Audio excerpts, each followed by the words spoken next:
অচেনা মানুষ। নীলেশ আজ আমার কাছে অচেনা মানুষ হয়ে গেছে।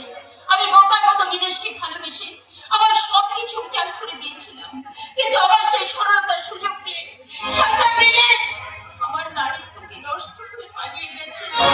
কিন্তু অভিজ্ঞান আমাকে সত্যি করে ভালোবাসতো। সে বলেছিল আমাকে বিয়ে করবে, কিন্তু কিন্তু আমি সেই ভালোবাসাকে উপেক্ষা করে শয়তান নীলেশকে ভালোবেসেছিলাম। আর আজ তার ফলস্বরূপ শয়তান নীলেশের সন্তান আমার গর্ভে।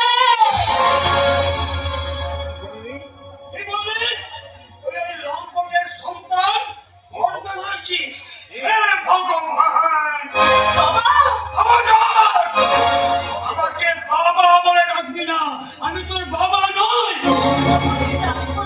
কেন ডাকবি? কোন অধিকারে ডাকবি? আমি হলাম ব্রাহ্মণ। এই রাত্রি জন্ম করে করে জল করত করি না। আমার মেয়ে হয়ে তুই কিনা কেন হতভাগী? কেন এমন করলি? আমার প্রিয় ছাত্র অভিজ্ঞানকে আমি কথা দিয়েছিলাম তার সঙ্গে তোর বিয়ে এরপর আমি এখন অভিজ্ঞানকে কি জবাব দেবো বলতে পারি? আমার ভুল হয়ে গেছে বাবা, আমার ভুল হয়ে গেছে বাবা। আমি হচ্ছে যজ্ঞেশ্বর মুখুজ্জে। এই বৃদ্ধ বয়সে আর কত আঘাত সহ্য করে দাও। একমাত্র ছেলে আমিও লেখাপড়া ছেলে বোকাকে হয়ে গেছে। আমার লোক 1 বছর আগে নিখোঁজ হয়ে গেছে। 3 মাস বাড়ি ভাড়া দিতে না পারায় ওই বাড়িওয়ালা আমাকে বাড়ি ছাড়া নোটিশ দিচ্ছে। এরপর তোমার লজ্জার কথা কানাকানি হয়ে গেলে আত্মহত্যা ছাড়া আমার আর কোনো পথ থাকবে না। এই বাড়িতে এমন কি ঘটনা ঘটেছে যে যা বলবো আমি আত্মহত্যা করতে গেছি? বন্ধু কি হয়েছে ব্যাপারটা আমি খুলে বলতো। জামাই বাবু, ওই শয়তান নীলেশ আমার জীবনটাকে তছনছ করে দিয়েছে। সে আমাকে আর আমার গর্ভের সন্তানকে অস্বীকার করেছে। তুমি কি বলছো বন্ধু? এখন আত্মহত্যা ছাড়া আমার কোনো পথ নেই জামাই বাবু। না বন্ধু না, তোমাকে বেঁচে থাকতে হবে। কিসের বিষয়, কিসের মুখে আমি বেঁচে থাকবো জামাই বাবু? তোমার সন্তানের মুখ দেখার আশায় তুমি বেঁচে থাকবে। ভুল ভুল জামাই বাবু, ভুল। তোমারই মা হয়ে আমি সমাজের মুখে কেমন করে বাঁচবো? আমার সন্তান বিজয়ে বাঁচবে। কিন্তু বন্ধু জামাই বাবু, আপনি কি পারবেন আমাকে আপনার স্ত্রী স্বীকৃতি দিতে? না না বন্ধু না, তা না। লাবণ্য আমার জীবন থেকে হারিয়ে গেল, আমি আজও তাকে ভালোবাসি। আমি আজও তার ফিরে আসার অপেক্ষায় আছি। তুমি আমায় ক্ষমা করো মঞ্জু। তুমি কি আমার অনুরোধ রাখবে না? আমি বুঝতে পারছি তোমার প্রতি আমি অবিচার করছি, কিন্তু এছাড়া আমার অন্য কোনো পথ নেই। কিন্তু বাবা, তোমার ব্যথাটা আমি বুঝি রণবীর। তবু লাবণ্যের বাবা হয়ে বলছি, সে হয়তো আর বেঁচে নেই।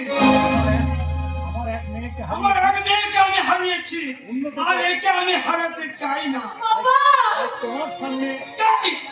তাই তোমার সামনে আমি তোর ভিক্ষা চাইছি রণবীর, তোর ভিক্ষা চাইছি। তুমি আমার এই মন্দিরকে বিবর্ধন করো, ওকে তুমি তোমার স্ত্রীর স্বীকৃতি দাও।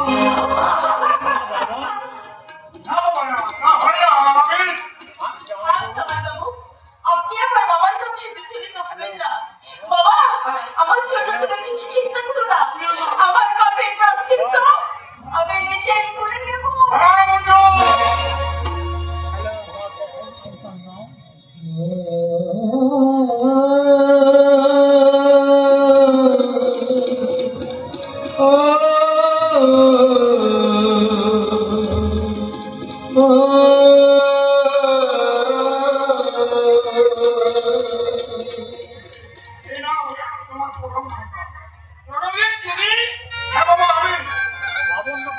লাবণ্যকে হারিয়ে আমি সোজা হয়তো ঠিকই, তাই বলে আমার বুকটা পাথর হয়ে যায়নি। তাই আমি বন্ধুকে স্বীকৃতি দিয়ে মজুর এবং তার গর্বের সন্তান যদি বেশি করতে পারে তাহলে আমি আমার কথা দিচ্ছি বাবা, আমি এই মুহূর্তে আমাদের মজুরি স্বীকৃতি দেবো। আমি ধন্য, আমি ধন্য। তোমাদের গলার টান আমি চিরদিন মনে রাখবো। আমি আশীর্বাদ করি তোমাদের, তোমরা বড় হও, অনেক বড় হও। আমি ঈশ্বরের কাছে প্রার্থনা করছি, তোমাদের দাম্পত্য জীবন আরো মধুর হোক, আরো সুন্দর হোক, আরো মঙ্গলময় হোক। এটাই আমি ঈশ্বরের কাছে প্রার্থনা করছি।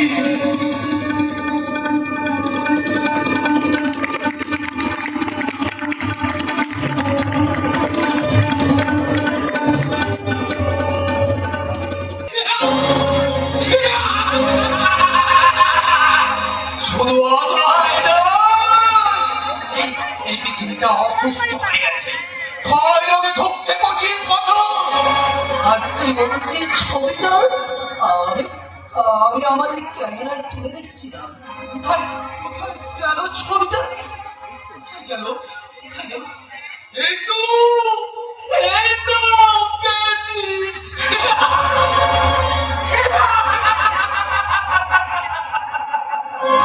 25 বছর আগে মাতৃত্ব পাওয়া মেয়েদের মনে আজ আর মাতৃত্ব নেই। আছে স্বামী, আজ আসামি। এই অসুস্থ পৃথিবীর পরিপূর্ণ ছবি আমি ওই মানুষের সামনে তুলে ধরবো। তার আগে আমার এই ক্যামেরাটাকে ভালো করে পরিষ্কার করতে হবে। ছবি খারাপ হলে মানুষকে তো আমাকে ক্ষমা করবে না। ঝুমা, ঝুমা, আরে এই ঝুমা, তাড়াতাড়ি বেরিয়ে এসো, আমার সঙ্গে তোমার কথা আছে। ওর নাম সুমন্ত ভট্টাচার্য, ওই পুলিশ অফিসার জয়ন্ত ভট্টাচার্যের বেকার ভাই। চাকরি বাকরি নেই, তবু পেনে ক্লান্তি নেই। এই অসুস্থ পৃথিবী একটা অসুস্থ সদস্য। ছবিটা আমি আমার এই ক্যামেরায় তুলে রাখবো। এই, ভাগ, ভাগ তার দিকে, ভাগা কোথায় ভাগ? এটা ভাগা ঢোকার জায়গা নয়। কোথায় যাবো? এই গোটা পৃথিবীটাই তো অসুস্থ হয়ে গেছে। চারদিকে রোগের জীবাণু কিলবিল কিলবিল করছে। এই জায়গাটা ভালো ছিল, এখানেও এখন দুটো জীবাণু এসে গেছে। বলে আমরা কেমিকেটের মতো নগণ্য। না, তোমরা ওদের চোখ জঘন্য, ওদের চোখ বিষাক্ত। মুখ সামলে কথা বলবে। এটা না বলে ওকে যুদ্ধ মারো, যুদ্ধ। মারো মারো মারো, তোমরা তোমরা আমাকে জুতো মারো, জুতো। তার আগে বলতে হবে যে এই পৃথিবীতে জুতো ভাবে আবিষ্কার হয়েছিল, আর মানুষ ওই জুতো হাতে না পরে পায়েই পরে না কেন? দাও, তোর পাগলামি আমি। ছাড়ো তো কথা, চলো ওখানে গিয়ে আমরা দুইজনে বসি। পাগলে কি না বলে আর ছাগলে কি না খায়। চলো। রতনে রতন চেনে, আর সুয়ারে চেনে কচু, আনা বেগুনের কুটে করতে। বস্তির অনেক ছেলের সাথে প্রেম করে, অথচ ঘরে খাবার জোটে না। তারা খুনদারি করে, চিন্তা করে। ওরা কি করছে শুনবো, ওদের ছবিটা আমি আমি আবার এই ক্যামেরায় তুলে রাখবো। এই শুনুন তো, তুমি জানো না তোমাদের দিন দান্তে এক মাস দান্তে আমার কিছু ভালো লাগে না। ও, তুমি বুঝি এখনো জানতে পারোনি যে তোমার আমার জীবন একটাই বাধা। শোনো শোনো আজকে মন করে গুনগুন কথা যেন গান হয়ে যায়। শোনো শোনো আজকে মন করে গুনগুন কথা যেন গান হয়ে যায়।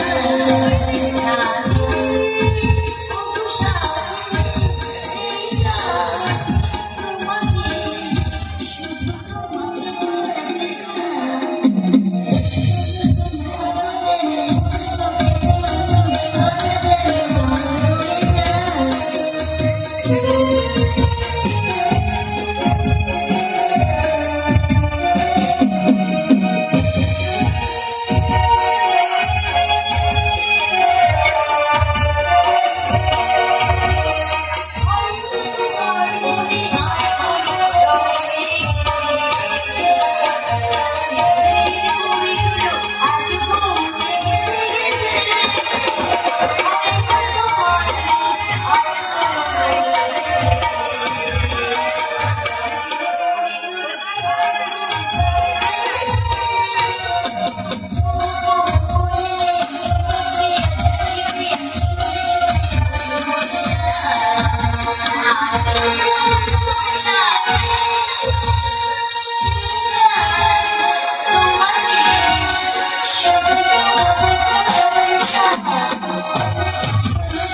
তাহলে ছোট ছোট বাচ্চারা কি শিখবে? যাও এখান থেকে দূর হয়ে যাও। মানে আমি না না, ওকে মুখে কিছু বলো না, ওকে মেরে ওর মুখটা একেবারে বন্ধ করে দাও। এই এই মেয়েটা, কাকে তুমি অসভ্য বলছো? ওই অসভ্যতা আদিম বর্বরতা তোমাদের গ্রাস করেছে।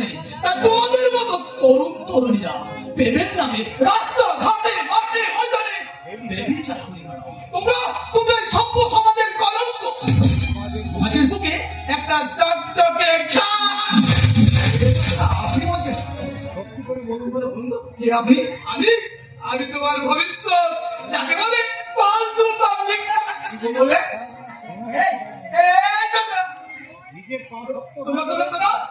নিজের পা শক্ত না করে যে মানুষ কল্পনার সাগরে গা ভাসায় সে কিন্তু ফালতু পাবলিক নয়। আপনি কি আমার মতো কাউকে ভালোবেসেছিলেন? হ্যাঁ হ্যাঁ, আমি না তোমার মতো একজনকে ভালোবেসেছিলাম। তবে তোমাদের মতো রাস্তায় ঘুরে বাদাম খেতে খেতে পেট করিনি, তবুও যে তাকে ধরে রাখতে পারিনি। বিশ্বাসহীনতার ছুরি মেরে আমার হৃদয়টাকে কত বিক্ষত করে সে আমাকে ছেড়ে চলে গেছে। পাগলা, তুমি কি মনে করেছো আমরা ওকে ছেড়ে চলে যাবো নাকি? যত সব আজ খুবই কথাবার্তা। চলো সুমন্ত, আমরা ওকে গিয়ে বলছি কথা। এই যে শুনুন, আপনি কোথাও যাবেন না, কেমন? আপনার সঙ্গে আমার অনেক কথা আছে, কোথাও যাবেন না, কোথাও না।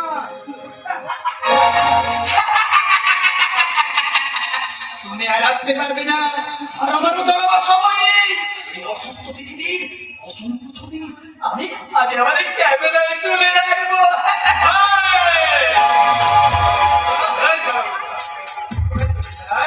চুপ করে দাঁড়া, তারা বলতে হয় কথা আছে। আমার সময় নেই। আরে স্যার, স্যার আবার বলে দেবার কথা। তুই তো জানিস স্যার আমি কি মাল। তুমি একটা বোধা নামের পাল। কিন্তু নামটা বিশাল, কুণ্ডলি করা, চিন্তাই করা তোমার পেশা। বেশ, সারা ঘন্টা এই করে চিন্তাই করি। তোর কি বে? তাহলে তুমি আমার কথা বলতে কেন? আরে কিছুক্ষণ আগে একটা ছেলে মেয়ে এখানে ঘোরাঘুরি করছিল, মা দুটো কোথায় গেল বলে কি? এই যুগের দাদা নিজের বোনকে বলে মা, একেই বলে কলিকার চিঠি। একদম চিঠি করবে না বলে। তোমার নিজের বোন হলে কি হবে? একটা পাক্কা শয়তান। আমার লুকিয়ে সারা বড় লোক ছেলের সাথে প্রেম করে ওদের পীড়িত না একেবারে চটকে দাও। তাহলে তো ছোড়াটাই বেঁচে যাবে। না না না, পারবে না পারবে না পারবে না। এই বিশাল গুন্ডার হাত থেকে হারামিটা এত সহজে বাঁচবে না। তোমার সাথে পীড়িত করতে হলে আমাকে পয়সা দিতে হবে, পয়সা। যদি দেয় তো ভালো, আর যদি না দেয় সারাকে আমি একদম খালাস করে দেবো। ওটা এই অসুস্থ পৃথিবীর একটা নাটক কি? ওরা এই সমাজটাকে বিশাল করে তুলেছিল। ওদেরকে ধ্বংস করতে না পারলে এই পৃথিবীটা একদিন ভেস্তে তুলে পড়বে। অনেক দেরি হয়ে গেল। আমি একবার ছুটে দেখবো কি ঘটছে ওই অসংখ্য পাখির মতো এই জুবলি পার্কে।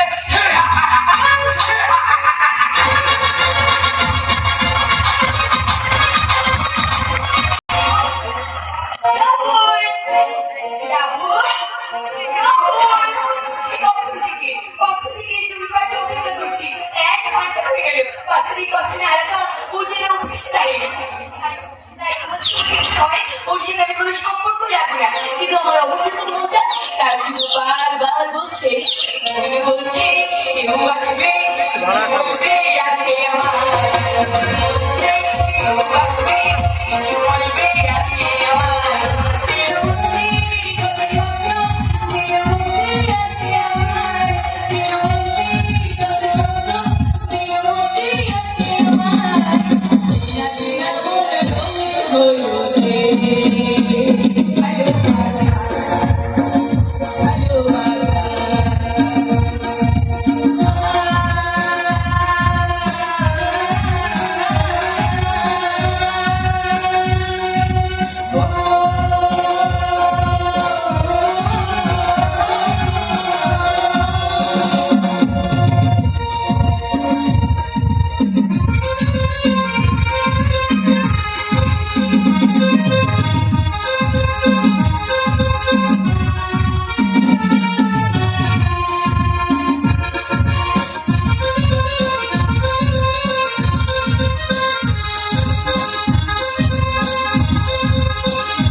তোমাকে ভালোবাসি। এই, তুমি কি পাগল? তুই কি মাকে চুপ পারলি? বলে আমায় বলো ওই বিদ্যালয় বলেছে এ তুমি করলে সব মেয়েরাই আমাকে ভালোবাসবে, তারপর আমি তাকে বিয়ে করবো, বিয়ের পর আমাদের ছেলে হবে, ছেলে আমাকে বাবা বলে ডাকবে, আমি বাবা হবো, আমি বাবা হবো। দাঁড়াও, তোমাকে আমি বাবা হওয়াচ্ছি। তাহলে তোমাকে একবার দলিয়ে দলি পুলিশ! পুলিশ! কি হয়েছে? আমি বলছি বাবু, আমি বলছি কতর মেয়েটা জোর করে আমাকে বিয়ে করতে চাইছে। এই, কি বলে তুমি? কি বলেছি? তুমি আমার ইচ্ছে নষ্ট করে আমাকে বাবা করতে চাওনি। আমার ভয়ানক কাণ্ড। ওকে ধরে নিয়ে যাও বাবু। এই যে আমার ছেলে। আপনি কাকে থানায় নিয়ে যাচ্ছেন? আপনি জানেন কে ওই গৌরী? ও ছেলে ধরা, ও কাঁদলো, আমার মতো ভালো ছেলেদের মাথা খাওয়া।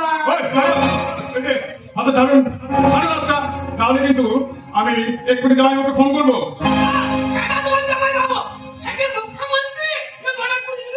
তোমার মাথা যেন নৈবেদ্যের উপরে বসে থাকা মনটা। এই যে দুষ্কর্মের পান্ডা, তিনি আপনার থানার বড়বাবু জয়ন্ত ভট্টাচার্য।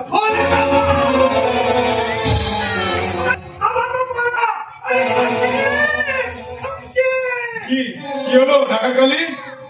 বলি মুখটা তোমার কালো হয়ে গেল কেন? ফুলে খেলা কোথায় খাপ খুলেছি, পালা কত পালা, মেলে পিতা বেতা নাই কালা পালা। শৈলজা, তুমি চট করে একবার থানায় ফোন করে দাদাকে ডাকে বলে দাও।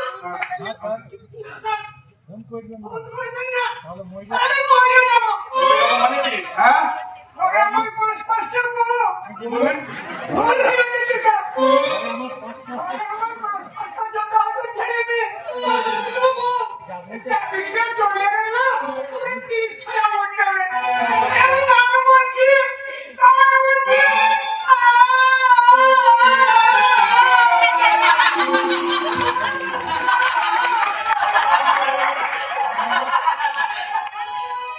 কি হয়েছে জানি না।